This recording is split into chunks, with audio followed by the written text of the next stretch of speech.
सबसे पहले आपने फ़ोन को कनेक्ट कर लेना है रिकवरी मोड के साथ लैपटॉप के साथ, ऐसे ही है जैसे मैंने अभी इसको कनेक्ट कर लिया। उसके बाद आपने जाना है यहाँ पे, आपने इसको रीस्टोर करना है। ठीक है, एरर आता कहाँ पे है पहले मैं आपको ये बता दूँ। यहाँ पे शिफ्ट का बटन दबा के आप रिस्टोर करेंगे अगर आपके पास फ्लैश फाइल पहले से अवेलेबल है तो ये वाली इसकी फाइल है, तो यहाँ पे मैं डबल क्लिक करूँगा। अगर तो इसकी अपनी फाइल हुई तो ये इस तरह रिस्टोरिंग की ऑप्शन देगा। अगर अदरवाइज मैं कोई गलत फाइल लगाता हूँ, फॉर एग्जांपल जैसे ये है, ये रिस्टोर की ऑप्शन ही नहीं देगा, तो एप्पल को गलत फाइल नहीं लग सकती, पता है ना आपको। Yes, sir. तो आगे नेक्स्ट चलते हैं, इसको अपनी इसकी फाइल लगाते हैं और देखते हैं इसके अंदर क्या एरर आता है। तो जब भी आपने एरर चेक करना है तो हम इसका ऑफिशियल जो सॉफ्टवेयर है उसको देखकर इसका एरर चेक करेंगे, इसका एरर क्या आता है।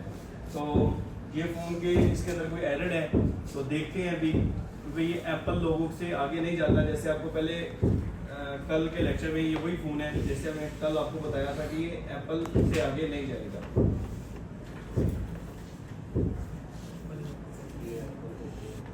भाई आ रहे हैं यार।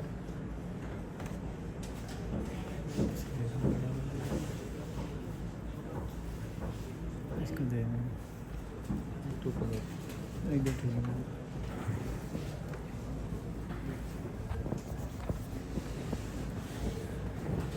ठीक है, तो ये फाइल कॉपी कर रहे हैं लैप अपने सॉफ्टवेयर के अंदर, तो इसके आगे चलता है। फिर आगे ये प्रोग्रामिंग रीस्टोरिंग की ऑप्शन आएगी, इस तरह आपने वेट करना है इसका।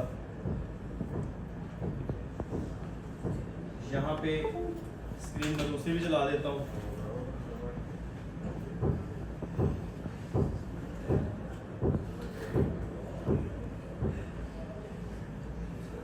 ये एप्पल लोगो आएगा इस तरह।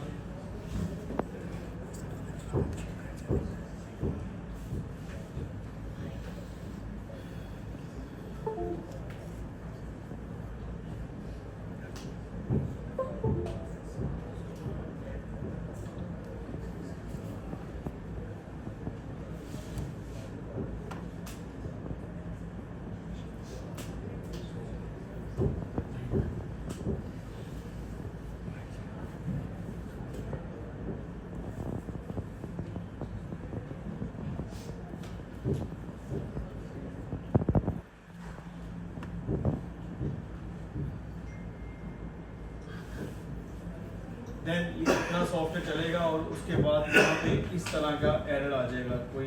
ये देखो जैसे अभी यहाँ पे एरर क्या है,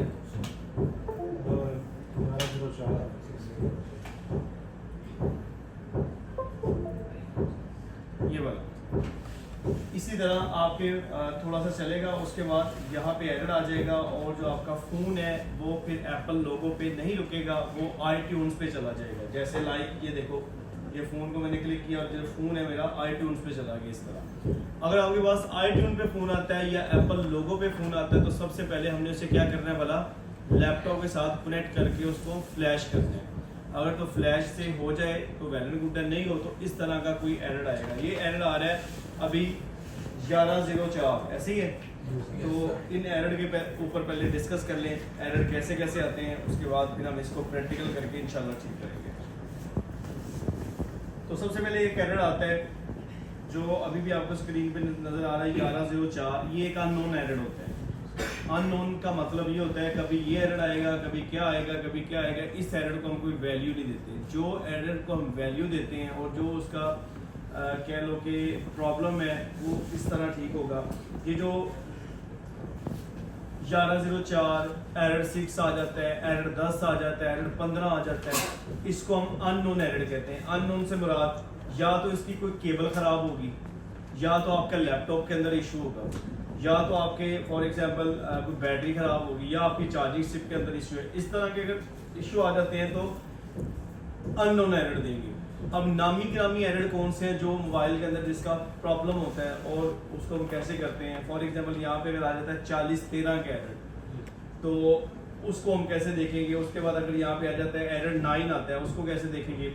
35 एरर आता है, उसको कैसे देखेंगे। 1100 एरर आता है तो उसको कैसे देखेंगे। ये सारे एरर है जो आपको यहाँ पे मैं स्क्रीन पे पहले आपको थोड़ा सा दिखा देता हूँ कि आपके लेवल 2 के अंदर इसका हमने काफ़ी ज़्यादा जिक्र किया हुआ है।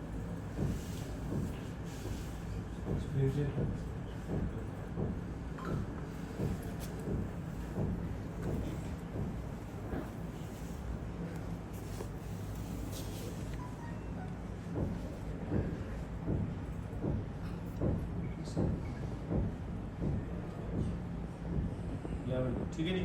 तो यहाँ पे इसमें हमने जस्ट मेमोरी और ऑल एरर्स प्रोग्रामिंग लिखा हुआ है। तो दूसरा पेज है, उसके अंदर एरर शो होते हैं। एरर कैसे आते हैं? एरर के लिए आपने सिर्फ फोकस करना है मेरी बातों पे और मॉडल के ऊपर। आपने एक बात ज़हन में रखनी है, कोई भी मॉडल चेंज होता है तो एरर चेंज हो जाते हैं। इस एरर की वजह से हमें पता चलता है कि हमारा फॉल्ट कहाँ पर है, तो उसको हम कैसे ठीक करते हैं। इन एरर की वजह से ही हमें पता चलता है। ठीक है, तो सबसे पहले आ जाते हैं आईफोन जो होता है आपका आईफोन 5, 5s, बल्कि 5 को निकाल लें, 5s, 6 प्लस और इसके अलावा बेशुमार आईपैड्स आती हैं। अगर इनके अंदर फॉर एग्जांपल इसी तरह स्क्रीन पर एरर शो होता है 4013, थोड़ी देर बाद चलती है, उसके बाद एरर शो हो जाता है 4013, तो ये 90% जो ये एरर है ये प्रोग्रामिंग का एरर होगा। किसका? प्रोग्रामिंग। तो इसको हम कैसे करते हैं? यहाँ पे हमने आना है, ये हमारे पास ZXW आपने ओपन कर लेनी है, या आपने JC है जो भी आपके पास है उसको ओपन कर लेनी है। अगर हमारे फ़ोन के अंदर एरर आ गया है 4013 का, तो हम उसको ये IC को उतारेंगे।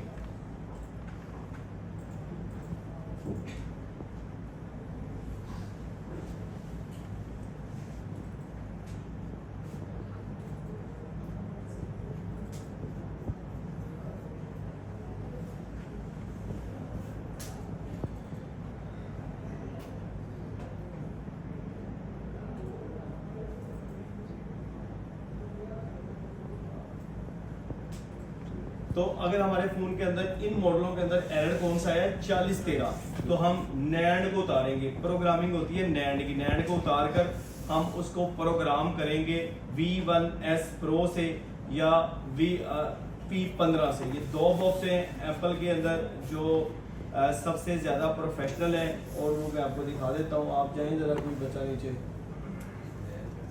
है शहजादा, आप शहजादी इधर आओ।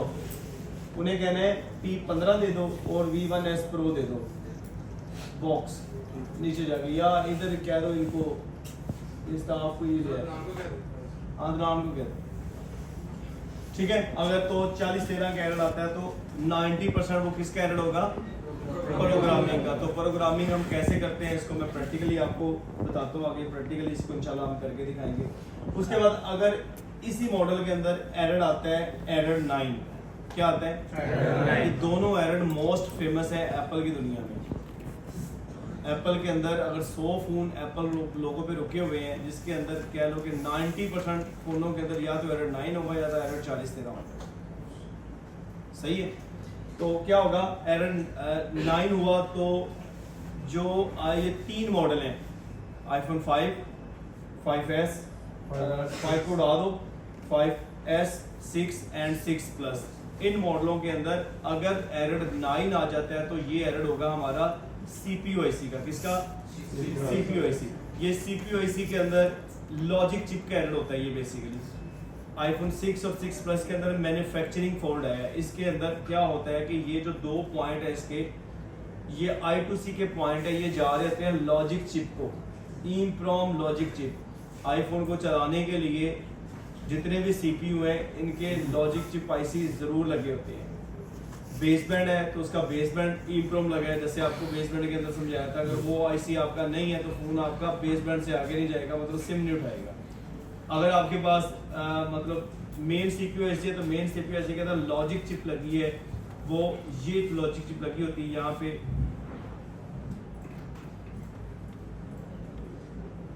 ये एक छोटी सी लॉजिक चिप यहाँ पे इसकी लगी हुई है।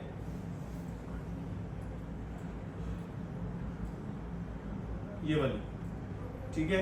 इसके अंदर एक साइड पे 1.8 का वोल्ट आता है और दूसरी साइड के ऊपर एक साइड पे 1.8 का वोल्ट आ रहा है। 1.8 इसको ऑन करती है, दो जो ये पल्स हैं इसकी I2C और I2C SCL और I2C SDA, ये जो दो पिने हैं, ये पिने CPU का डाटा शिफ्टिंग करने में मदद करती हैं, ठीक है।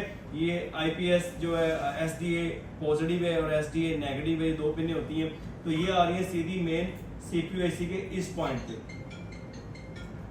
इस पॉइंट से आ रही है। ये पिन यहाँ पे आ रही है और जो दूसरी पिन है वो यहाँ पे आ रही है, ठीक है। अगर आपका ये iPhone 6 और 6 Plus के अंदर तो मैन्युफैक्चरिंग फॉल्ट था, ये फ़ोन नीचे गिरता था और इसके अंदर ये एप्पल लोगो आ रहा था, एप्पल लोगो जाता था, कस्टमर हमारे पास लेके आता। जब हम इसको सॉफ्टवेयर करते तो आता था एरर 9, ठीक है। जब एरर 9 आता तो हमें ये समझ आ जाती थी ये जो एरर है ये CPU IC का एरर है। तो हम क्या करते थे, या तो CPU IC को रिवॉल्व करते थे, या CPU IC का एक शॉर्टकट तरीका होता है जिसे कि मैं आपको यहाँ पे YouTube पे हम एरर 9 लिखते हैं तो ये आपको पता है ये मैन्युफैक्चरिंग फॉल्ट है। तो बहुत सारे लोगों ने इसके ऊपर वीडियो ऑलमोस्ट बनाई होती है। तो यहाँ पे हम लिख लेते हैं iPhone 6 एरर 9,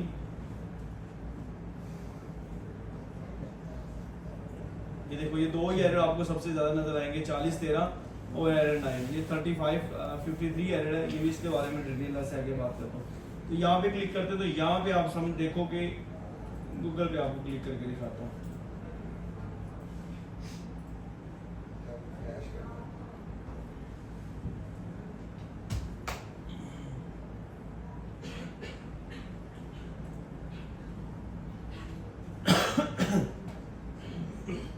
यहाँ पे हमें क्या करना पड़ता था, CPU IC को ग्राइंड करना पड़ता था। ये CPU IC है जो मेन CPU IC आपके मदरबोर्ड के ऊपर अपर लेयर के ऊपर लगा होता है, उस CPU IC को हम क्या करते थे, ग्राइंड करते थे।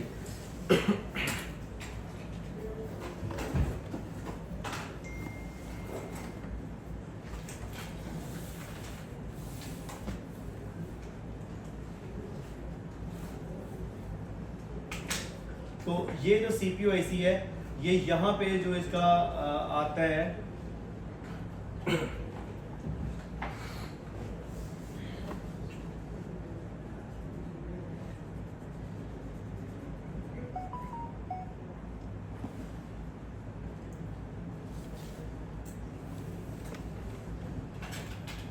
इस जगहों पे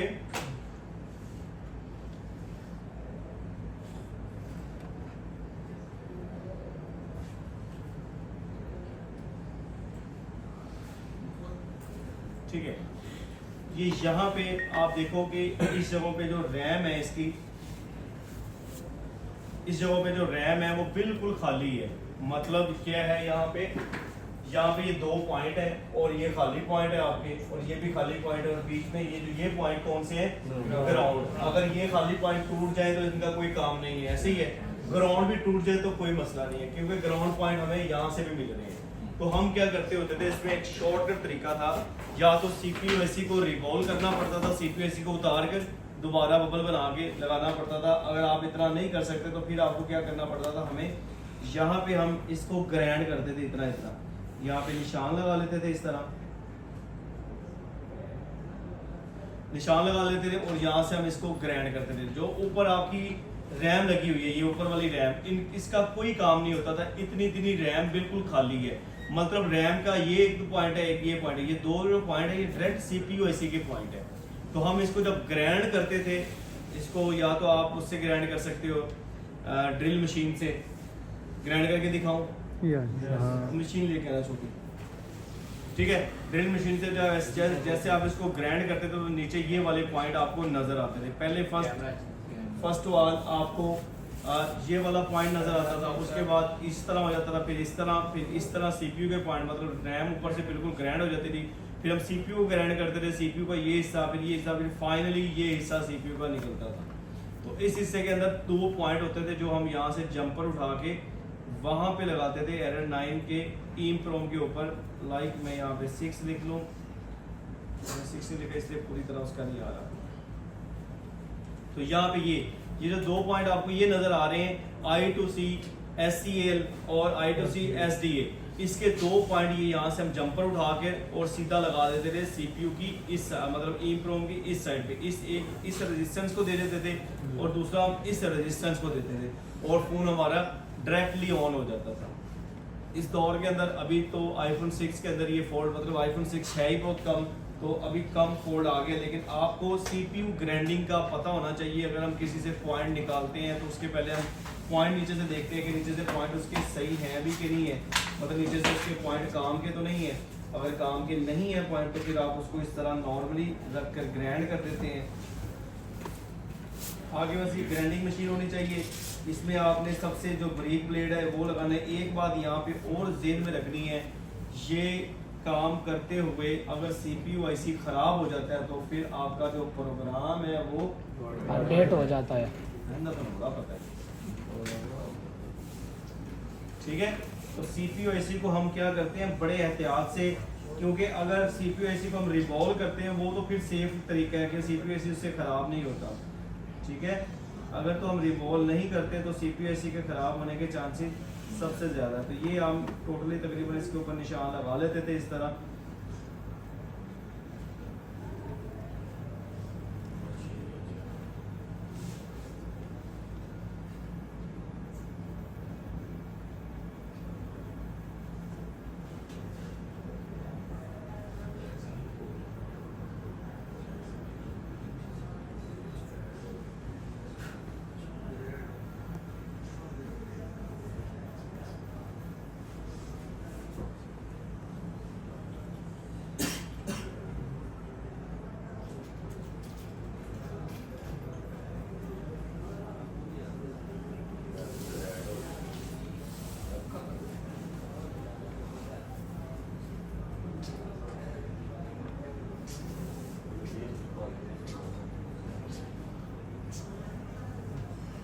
बड़े सीधागे का सीधागे कर ली इधर